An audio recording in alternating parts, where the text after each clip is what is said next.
Welcome to Your Gen Z Coworker, the podcast where we break down the workplace and focus on what truly matters, building well-being into your career, prioritizing life over work, and staying true to yourself. Hosted by me, Emily, a fellow Gen Zer who's been there, done that, and still figuring it out. This is your space for real talk career advice, workplace trends, and actionable insights that put you first. From ditching outdated office norms to embracing the freedom to thrive authentically, I am here to guide and inspire you. So grab your coffee or snack of choice, hit subscribe, and navigate this work-life thing with me on Your Gen Z Coworker. Welcome everyone to another episode of Your Gen Z Coworker podcast. I am your host, Emily. We are back in the lovely Blackmore studio here in Woodstock. Super excited to be back. I'm excited to start another episode in the studio, and I have another guest here with me today. I have Holly here from the Stratford Perth Centre for Business. How are you, Holly? I'm good. Thanks for having me. Of course. So, Holly, can you tell us a little bit about yourself and about the Stratford Perth Centre for Business and what you love most about what you do? So, I'm Holly. I'm a business advisor at the Stratford Perth Centre for Business.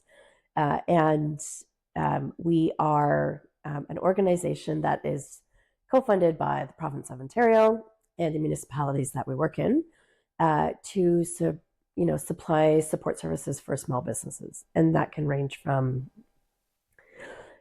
business plan review to cash flow review to marketing plans to I've done anything really. Helped name businesses, helped just mental health support was a big one. I really should have got a psychiatry or psychology degree because that's the majority of what I do. Like everything is terrible. How do I turn this around? Or everything is great. How do I keep this going? We also do expansions for existing businesses. So planning or funding connections, grant programs for both adults and students. And then the last thing that I do is just create events and educational pieces that are trending or that we find that are a need for our client base. Amazing. And how long have you been there? This is my 14th year. Okay, amazing. Yeah. Have you seen some trends come and go? For sure. Yeah, I've been there through a lot of the terrible economic crises, right? Lucky me. And so, I've seen it typically, obviously the very easy one is the pandemic, right? Everything changed then. But prior to that, there were real kind of trends in and still in the 2020s, how does a woman get funding? How does the digital e-commerce piece play into a revenue stream or the revenue generating opportunities? And funny enough, like when the pandemic hit, we learned that the majority of businesses had no idea how to incorporate a digital stream of revenue. And I'd say more than half the businesses didn't even have a website, which was astounding to me, considering it was 2020. It wasn't that long ago, but that, I can see like where a business that had been going along and everything was great in their brick and mortar and they just they may have bought a domain, but never built a website and at that point they had no funds. So how do you build a website on your own when you can't? Anyway, so digital in my time with the center, e-commerce has been a huge learning curve for both me and my clients. Other trends we've seen is again, triggered by the pandemic, a lot of newcomer businesses. And so they're new to Canada, just getting their permanent residency. Okay, now they want to bring the business they had before here, but the rules and regulations are so different. So how do you help them navigate that? How do you help them find funding? It's very difficult. And obviously one that you're pretty familiar with is like workplace issues. So workplace and workforce.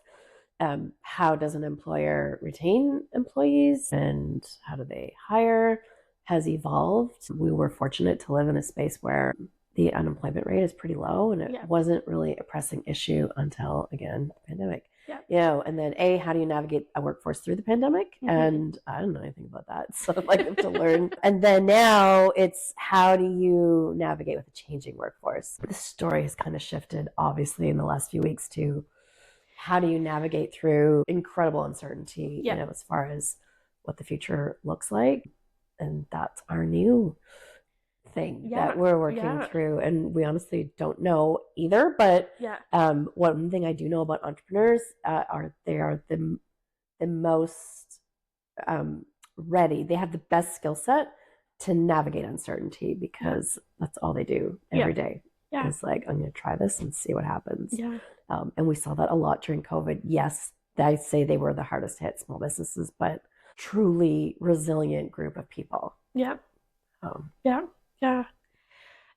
What's unique about the entrepreneurship community in the Stratford Perth area, and like how we kind of talked about how it's shifted in the most recent years, but what's unique about your area specifically? Yeah, it's very unique. And actually, I say that because what I'm going to say, my answer is, I've never worked anywhere else. So I don't know, but I suspect in this region where I am, and even by extension, Oxford and Waterloo, Wellington, we are these small ecosystems but they're big enough, right? So they're small size cities. And because of that, people that support small business owners are readily available. Like, you can call me up and get me, not necessarily on the phone because I don't like that, but you could email me and I would reply, and I know who you are, right? And I could say, you need cash flow funding. Hey, meet Alex at CFTC. Like, the lenders know the people, and the organizations know the business owners, and the business owners know each other, and the customers know the business owners. So it's this space where there is enough, there is a population that's big enough to support a lot of business, but it's small enough to support a community-focused strategy to earning money. When we have businesses that move in here from, say, the GTA or even London, Windsor area, or from the United States, they're like, wow, like in 30 days, they've met everybody that they need to meet, and everybody at the same time is very excited to help them. Because there is that connection and community piece where you could see that guy at the grocery store or at the Chamber of Business after 5. And then they introduce you to a lender who now knows you, and your kids play hockey together, So there is this opportunity to build more than just a transaction. I think it's why we have a low vacancy rate, especially in the city of Stratford, town of St. Mary's, and in Listowel, which are the three main kind of spaces that I serve. And it's because it's people doing business with people. No, it's so true. And I think, I've been to a lot of, being from Woodstock, Oxford County, I've been to a lot of other events, in St. Mary's, in Stratford. And every time I enter a room, it's always like, hey, do you know this person? Or, hey, have you connected with this person before? And it's always people willing to just like be people and just like make those connections. It's sure, it can have its downfalls, but very rarely does it. Everybody there that I've ever encountered is in it to support not just themselves, but other business owners. And there's definitely competition, but there's more partnership than anything. No, it's incredible. It's exciting to see. It's very unique, I think. And it's the reason why, like, I don't have, a lot of concern about trying to fill vacancies or find people to buy businesses. Churn is there for sure, like any other market, but there's always people that are interested in filling those spaces. It's incredible. How does the Center for Business support entrepreneurs as they navigate the challenges of, like, we talked about from like starting a business to like running a business? Like, what are you with them through kind of every step of that some journey? People I am. Some people have a weekly standing appointment. Love them. And that's fine. Like, it's a free service to use it. I'm here as often as you need me. There is only me at our center, so there can be a bit of a wait, but it can be. I typically see people after the ideation phase, so the idea is either getting validated with my help, or we create some standardized kind of systems to get to that point. But more often it's, I'm starting a business, how do I get funding? I'm starting a business, how do I build a business plan? I'm starting a business, who should I go to build a website? So the questions are limitless and copious. Yeah. And sometimes people just need me once because they need a connection or they're looking for a grant. And depending on what my answer is, I may see them never again. But more often, see most of my clients at least twice. And then I often really love, one of the parts of my business I love the most is when I see them again in 5 years, in that 5-year growth spurt where they're like, I need to move to a new place, or I need to hire somebody, or I need to expand and I need a loan to do that, or I really want to bring in this revenue stream. Can you help me? And I think that is, again, my version of why I think our business community is so cool, is that I've been around for a long time and people know my name and I'm able to keep in touch with everybody else's up there. So then they're remembering that, oh, hey, I can ask you this question, as opposed to a large city where, there may be turnover in my position, my type of position or whatever, and they don't have that human connection and that trust, right? Yeah. So it's all about trust. And there's a lot of things that I take on that I can't tell anybody else, right? Yeah. So in order to be trustworthy, I have to prove that. But yeah, I don't know. I really like it. Yeah. I've had people cry. I've had people throw up. I've had people, but it stays within my doors. It's like, do what you got to do. But also, like, asking for money, especially, is such an uncomfortable thing. And for certain sectors of our demographic, it's even harder. And when you have a person that's like, I know this person, they're going to be really good, easy to deal with. And the answer, I cannot guarantee what it is, but the process will be good. So I do a ton of connecting that way. I think in the same regard, though, like I deal with it too from like a career perspective, right? When people are coming to me with resume and cover letter help, they're telling me their life story, right? They're telling me all their skills and experience, and I'm shaping an application to be like, this is you're great, you're well-rounded, you're versatile, you have all of these things. But then once that application leaves my hands, I have no say in it, right? I'm not contacting employers and being like, this person's a great candidate, please hire them, and so often I'm telling my clients, like, maybe don't put that on your resume, or maybe we should just like leave that out, or reword it to make it sound better to an employer, because at the end of the day, I see them and I know them and I understand them and I think you're fantastic. I would hire you in a heartbeat, but not every employer is going to see that. And so it's hard when you're doing this, constantly on a day-to-day basis, that you have to, I'm writing about it in my book too, about it's the fact that like I am telling these people, don't do this, don't show who you are, hide these pieces of yourself. Yeah, you got to play the game to win. Yeah, because it's not going to be interpreted the same way that I see it. Yeah, it's hard. Oh yeah. It's very similar to business plan writing. Yeah, where the I statements are frowned upon, but it's so personal, right? And I'm like, let's get rid of this. All they really care about are the numbers, and they're like, oh, I worked so hard on this. I'm like, I know. I care about everything else, right? And it's like, and that's actually all for you when you're operating and building and growing. But as far as a lender concerns, they're just going to flip it over and look at the back where the numbers live.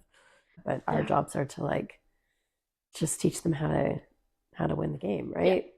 What's kind of like the landscape of like entrepreneurship in your area? Like, is there a lot of creatives? Is there a lot of service-based businesses? Like a mix of everything in between? Yeah, I mean, there's a mix. If you look at different geographical locations, it's definitely,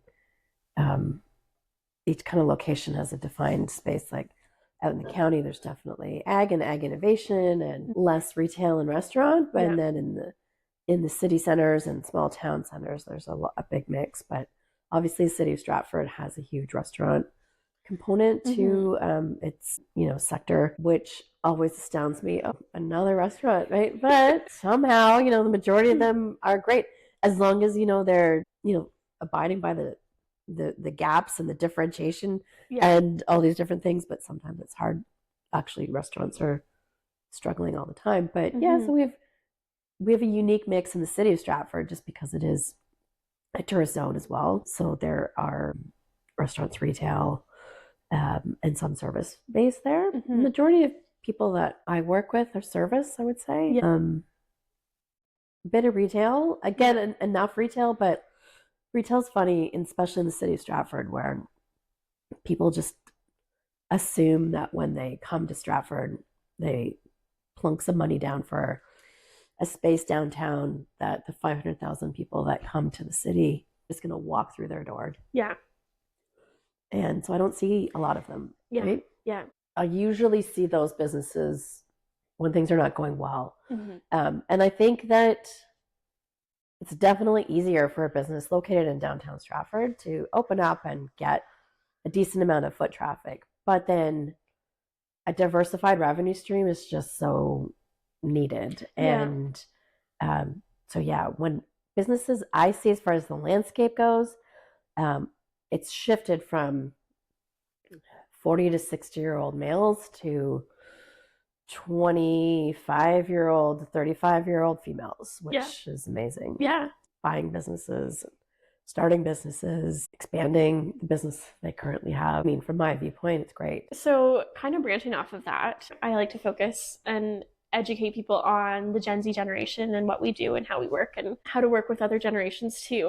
But a lot of Gen Z, I have found since kind of starting my business and immersing myself into this world, are more and more curious about starting their own business or have already started their own business. What do you think is driving this interest? Well, huge uncertainty in their future would be one of them. And the other would be a desire to design their life, right? Mm-hmm. And yeah, being your own boss initially sounds amazing. And quickly, a lot of people realize it may not be for them. But still, I think there is this attractive piece to, especially to a younger person who doesn't yet have a ton of financial responsibility, or may think I'll never have the chance to own a house or whatever it is. I'm just going to put all of my efforts in this and see what happens. I'm not saving for whatever. But at the same time, their tolerance for risk is much lower than, say,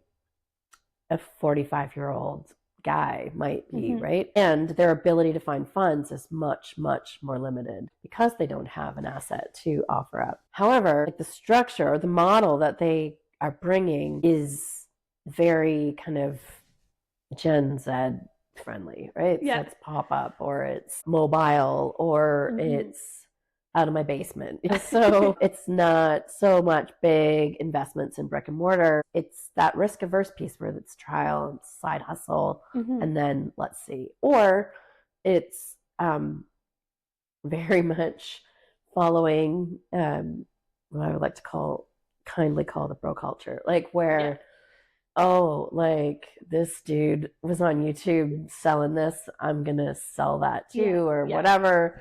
I'm going to build a website and it will be amazing. And it's typically not. But what I find in that generation is they're not deterred easily, right? Like, all right, I'll just try something else, like, oh, hey, you're back. New idea. Great. So and also depends on the gender as well. Like, however they identify is an interesting, it colors the way they think about entrepreneurship. Or those that identify as female, perhaps non-binary, are much more cautious to their approach, and possibly in their life, and it just is reflective of that. Whereas young, say 19-year-old, 20-year-old men that come in are just like, I'm doing this, where do I go to register? And it's like, and that's really all they need me for, and then their idea is amazing. So I don't need anything else. Thank you very much. Right. So fine. I mean, I hope you're going to do great.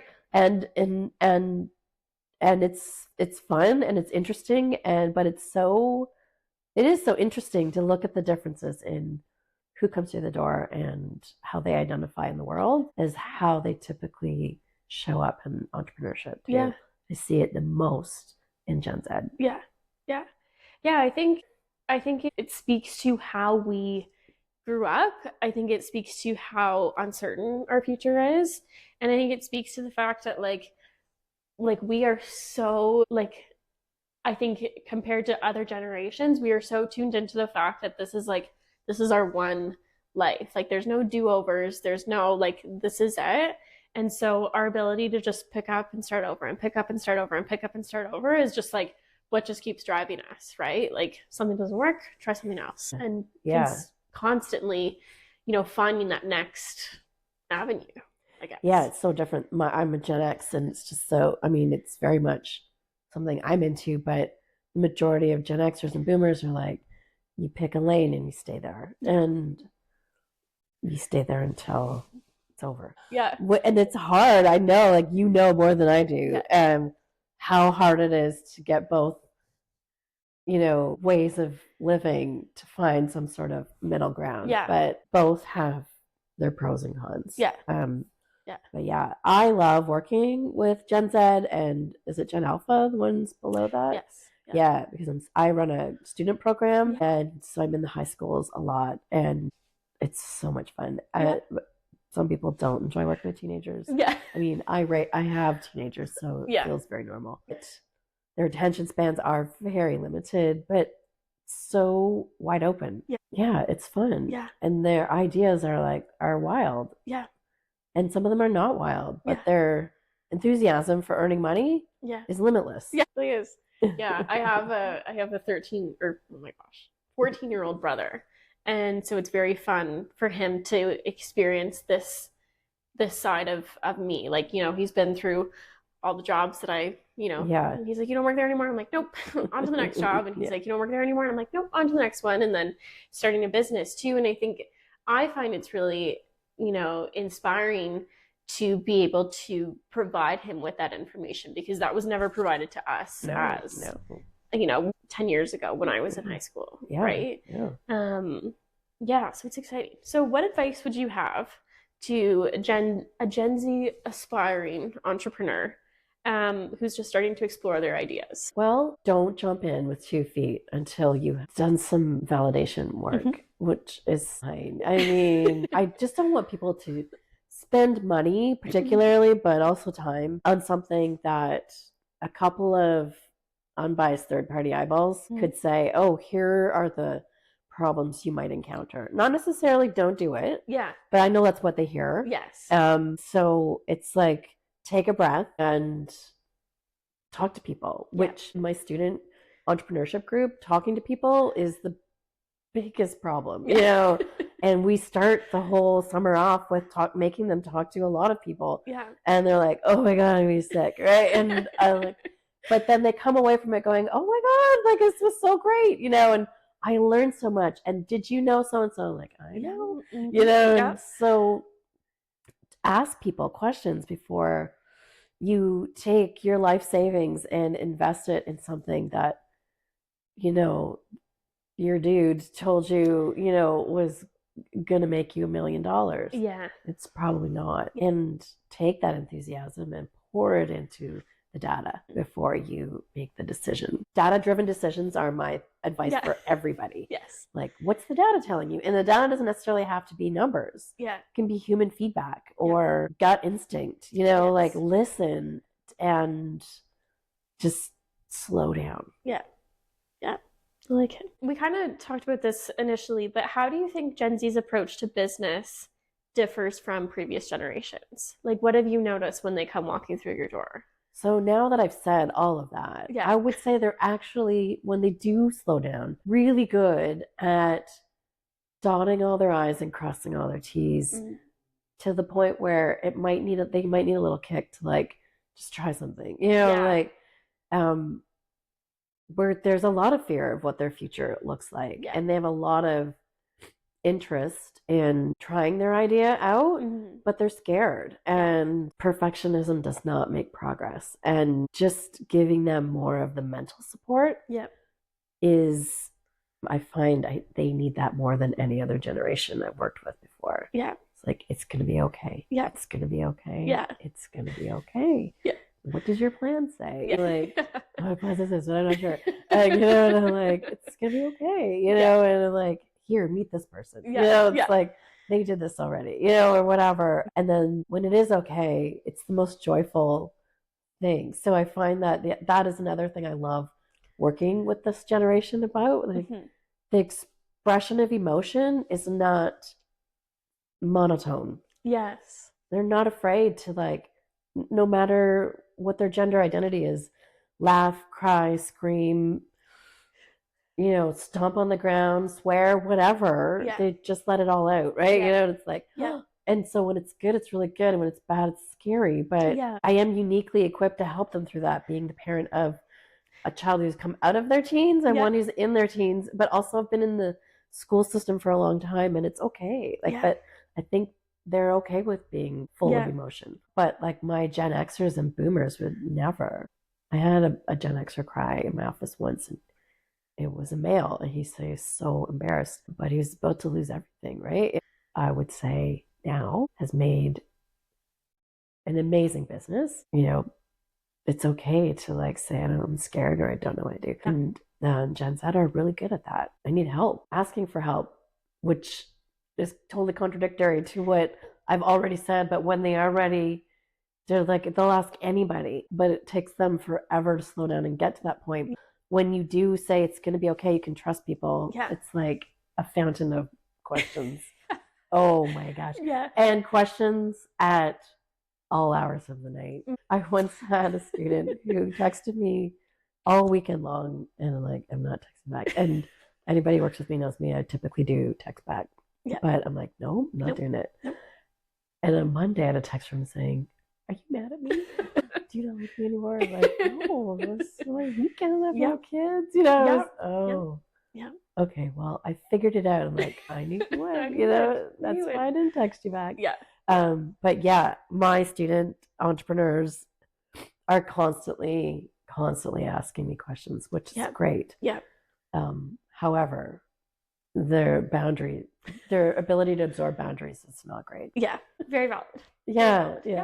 So it's fine. And it usually has to come along with, I'm not mad at you, but I'm not at work today. Or I can't answer you at 10 o'clock at night. I've read it, but I'm not answering it. Because remember how you have boundaries? So do I. But it's fun. What would you say are some of the biggest challenges that new entrepreneurs face today? And kind of maybe some advice on how to overcome them. Cost of doing business. It's hard. Cost of doing business and getting funding. And getting the various kinds of funding. So when I first started, there was a multitude of granted funds available. Anywhere from what's called microfunds, so micro grants, so under 5, under 10,000. They're out there. And some major grants. The pool of grants has dried up, and the number of people applying for them has dramatically increased. So startups used to have the ability to kind of shop funding around, and they don't anymore. And that would be a direct result of COVID. Government granted funds have dried up because they spent all of their budget on COVID relief efforts and support, which was needed, but now the consequences are there is nothing. I would say it would be the number one question I get asked, probably at least 2 or 3 times a day. Do you have any grants available? And we have one. But it's not for very many people, and it's for a very specific person. Sorry, we have 2 students and not students, but that's it in the entire province now. And it used to be, I could say here are 3 or 4. So getting money to start is really hard, especially for Gen Z, where they're, like we've already said, like they don't have any assets to offer up as collateral for loans. Traditional banks are kind of looking for 2-year profit loss statements, and non-traditional lenders, which are government lenders or investment firms, are very expensive. So creative accounting, legal creative accounting is a very interesting and innovative way that I think Gen Z and Gen Alpha behind them are going to need to think about entrepreneurship. So if a landlord has a vacant space, how can they creatively and innovatively come up with a way to be able to work together? Because right now, you can't afford $5,000, $6,000, $7,000 a month leases. No. Nor can they get approved for them. No. If they want to buy a business owners are now realizing that they have to kind of either creatively or compromise some way to kind of get a Gen Z person through the door and into the business and owning the space. It's not going to be a straight transaction anymore. Businesses that are for sale have been sitting and sitting and sitting because the people that can't afford to buy it are not, and the people that want to buy it can't afford to buy it. Yeah. Obviously, like politics will play a role. The biggest challenge will be, are you nimble enough to pivot your business on a dime, which was a new thing that most businesses had not had to figure out. You got into business 25 years ago and it's been the same, and then COVID hit and they're like, oh my God. And entrepreneurs figured it out, but not before there was a lot of mental health concerns, before you got there, and financial concerns. And Gen Z are kind of inheriting that, and it's getting worse, And so I'm a big advocate for how do you stay mentally well and financially well? Yeah. And I think it will be a huge part of how the new generations run their business, or a huge part of their ability to succeed at running the business. Yeah. Yeah. Because it's like anxiety city out there. And every day it's 24 hours a day. 24 hours. And that would be one thing a student entrepreneur typically doesn't, is one of the first rude awakenings they get. Yeah. Is like, oh my God, like I had a customer call me a Saturday night at 8. I was at a party. And like, oh no. Yeah. Like that's normal, right? Yeah. And they're like, oh. Yeah. And then I had to get up at 7. Yeah. It's like, it's every day, all day, regardless of whether you're open or not. Yeah. And you're thinking about it if you're not. And that's one of the things in the grant program that we run for students is the merit is not based on profit. It's based on hours. Yeah. So how many hours did you find out that you had to do? Yeah. Hey, did you know that you don't have to we don't count hours just actively doing the business. It's the marketing, it's the accounting, it's the bookwork, it's the managing employees, it's all those things are also hours that you're doing business where you're not earning money. Yeah. And they're like, that's where we find they're either in or they're out. Yeah. Like, oh my God, I did not like that. Yeah. So it's intense. Yeah. Yeah. Yeah. I know I was talking with someone on a previous episode about, focusing on well-being as an entrepreneur and what that looks like. And, you quit your 9 to 5 to work 24/7 was the joke. And, it's a joke to a point, right? Because, I'll be sitting there after dinner and then I'll be on my phone and I'll be scheduling an Instagram post, right? Or I'll be, it's a Saturday, but for whatever reason, Saturdays are one of my more productive days as a business owner rather than during the week. Like it's just, you're constantly working, finding that ebb and flow. And a business owner. I think brains, so I'm also an entrepreneur, and I think our brains are just open. Yeah. And always looking for inspiration. Yeah. So it's really hard to shut it down, aside from the operational stuff that comes up, in your off hours. But it's like, well, that would be a cool idea. Yeah. And then what do? Do you abandon everything else you're doing? Probably. And you dive into that idea, and that would be another skill that would try to get the students to focus. And I can say all these things and I'm terrible at it. Yeah. So I will work 7 days a week on my other life, and but it's hard to shut it off, because the cool thing about entrepreneurship is your input is directly responsible for your output. And you don't see that in a 9 to 5 where you work for somebody else. No. You don't experience that. And when it starts to work, you're like, I would like more of this, please. And it's addictive.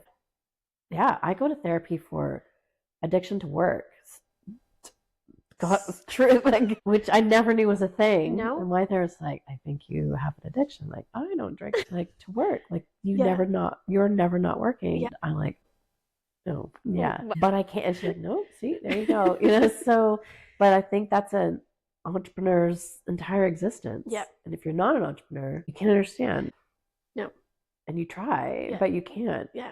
It's impossible to shut your brain off. I still find myself feeling like I don't have enough time to work on my business, even though I am doing it full time. Yeah, I know. So I run 2 businesses and then work full time, and that's the problem. But as a single parent with a mortgage, I can't imagine being relaxed enough to think the sky isn't going to fall tomorrow. And that's a me problem. But a lot of entrepreneurs have that, right? Like, well, I'm on a wave, I got to ride it. And if I ignore this, then I'm missing out on a ton of money. And then I think that therapy should be essential for every entrepreneur because sure, that could be true. But I myself, and I've seen many entrepreneurs just crumble or lose relationships and partnerships, but where one is working way more than the other, or the division of duty feels lopsided. Because mental health is at risk, and it can tank your entire business.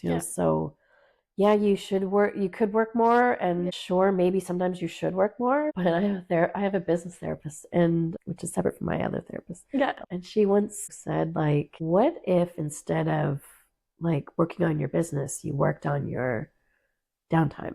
Like it was part of your task list. And I started to feel sick to my stomach, and like, oh no. And she's like, so how do you feel? I'm like, I feel sick. And she's like, so that means we should do it. And I had to come back to her every week. And this was during the pandemic. Everybody was like, oh my God, the world is ending. I'm going to need to work really hard in order to have enough money to live. I had to come back to her with a 30-minute checkout schedule every week. And so I was like, well, I'll watch TV. She goes, no. What show are you going to watch? I'm like, I don't know. She's like, don't come back till you have a show. And what I found was it actually worked, right? I don't have that business therapist anymore because it works so well that what I was trying to do was avoid burnout, which was why I had come to see her. And everything I was producing in my businesses, sure, I was making money and things were going well, but it was garbage. One of my businesses is writing, and my editor was like, are you okay? What is it? I'm like, yeah, I mean, I'm going through a divorce. And she's like, oh, well, I can tell. It's like, so the same thing I would advise entrepreneurs. It's like taking time to not be in your job is okay, but it's really hard to get there. And I think you need a therapist, a trained professional to help you get there.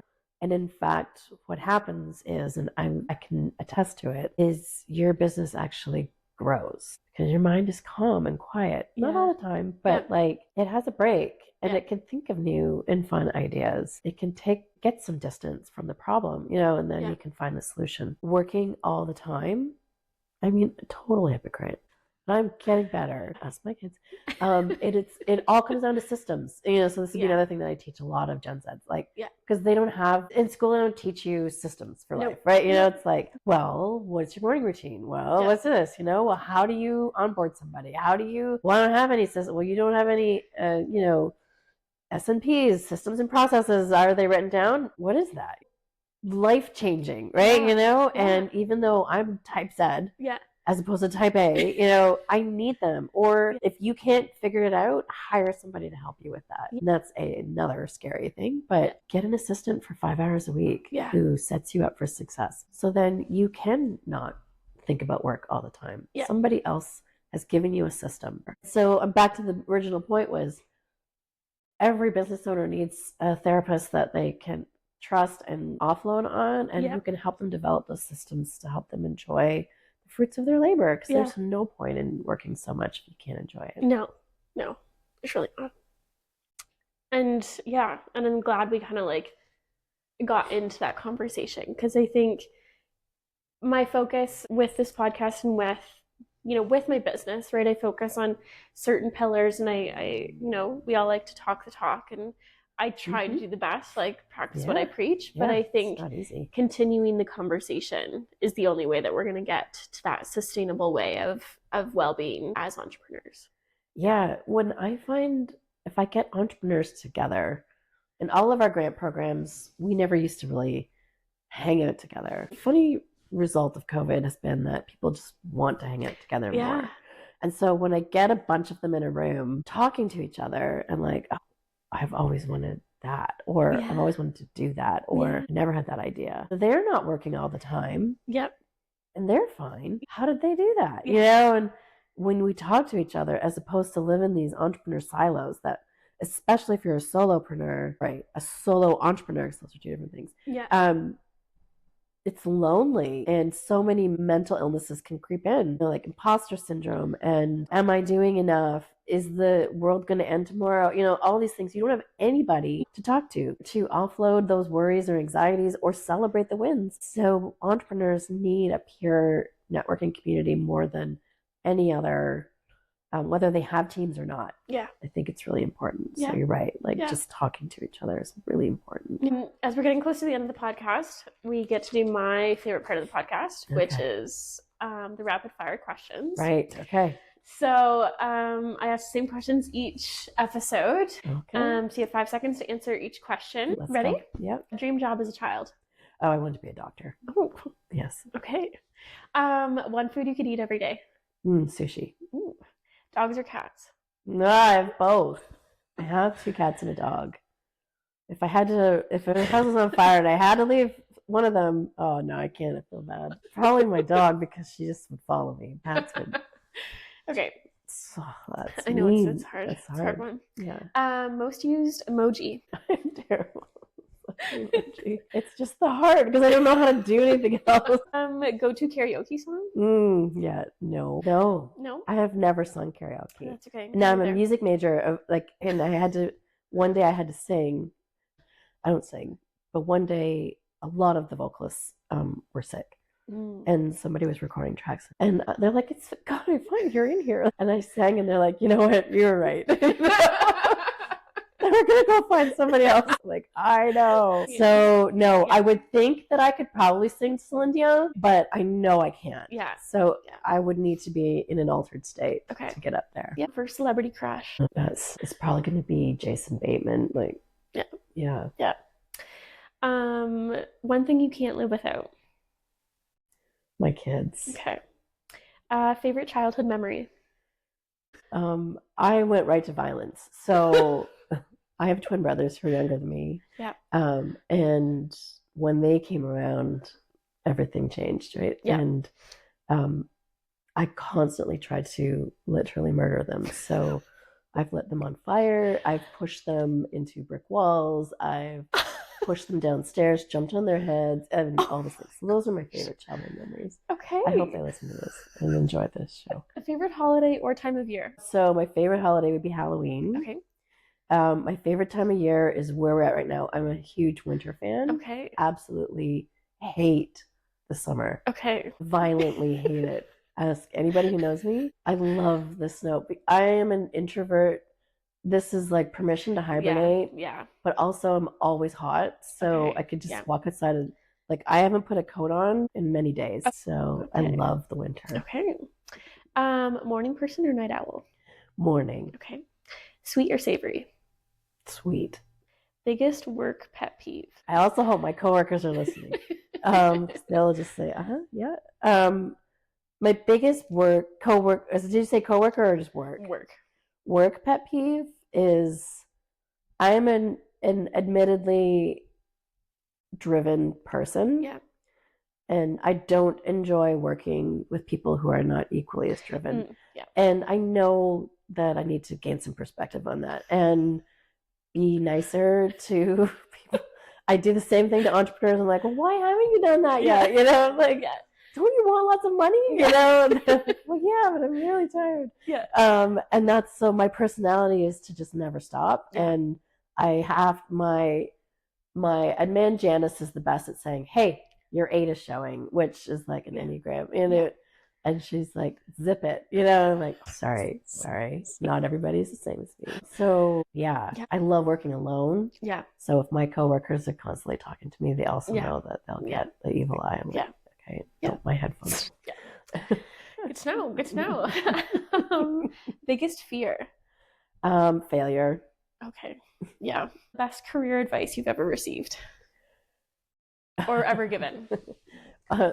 Best career advice I ever received that I never took, that in hindsight I realized was the best. Okay.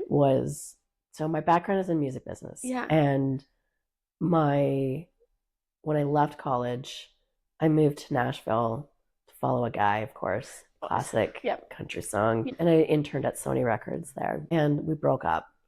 And I moved home and I got a job at Sony Canada, which was my dream job. So promotions. First day I started, I walked into the office of my director and he said, first day, I have some advice for you. Just if you would like a life where you eventually get married and have children, a dog, sanity, anything, you should just quit today. And I'm like, and he's like, this place is going to it eats people, chews them, and it spits them out. And the entertainment industry is brutal. And I'm like, well, I'm going to be really good. And I would come into work every day at like 4:45 a.m. in downtown Toronto. And I tried to beat him, and he was always there before me. And I would always, and that was my first experience with a mental health breakdown. And after a year and a half of working there, I went on a leave of absence. I lost all my hair.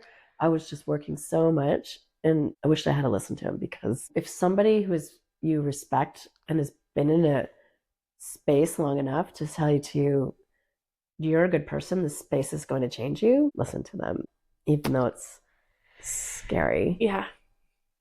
So wow, I know that was harsh. Yeah. But here I am now, earning money from the entertainment industry and loving it, but also I see like it is one of those industries where Gen Z are always like, oh my God, it's so cool that you do that, or oh, my kids will be like, oh yeah, my mom used to work for a company. She used to work for Celine Dion. And Celine was my best boss ever. Yeah. But the trade-off was soul crushing. Yeah. And life's too short to like work somewhere where your soul is being eaten every day. Yep. Yeah. Okay. Do you believe in aliens? Yeah. And what's one thing that's on your bucket list? Well, to move to that's so funny. My bucket list would be to move to a remote Arctic community and live there for like 6 months, just in the time when it's dark. Yeah. Okay. Yeah. Wow. I know. I'm writing a book right now on, a heroine who lives in eternal darkness. And I don't think that's a bad thing. Yeah. So that's a weird bucket list item. I love it. It's random, but it's asking my friends who are like, yeah, that's what she wants to do. Yeah. Have enough money to just like go off the grid, and my kids are fine. Everything is paid for and I'm not worried. And I'm just going to be completely open, creative. Like you take away all of the things. What's left? Yeah. I like it. What kind of closing thoughts? What's one thing you wish more people knew about the entrepreneurial journey as an entrepreneur yourself? That entrepreneurs are not independently all wealthy, right? Like where people really afraid of, oh, you make your own hours and you've got tons of money and you do whatever you want. And that's so not the truth. The very rare entrepreneur has wealth and zero responsibilities during the day. Yeah.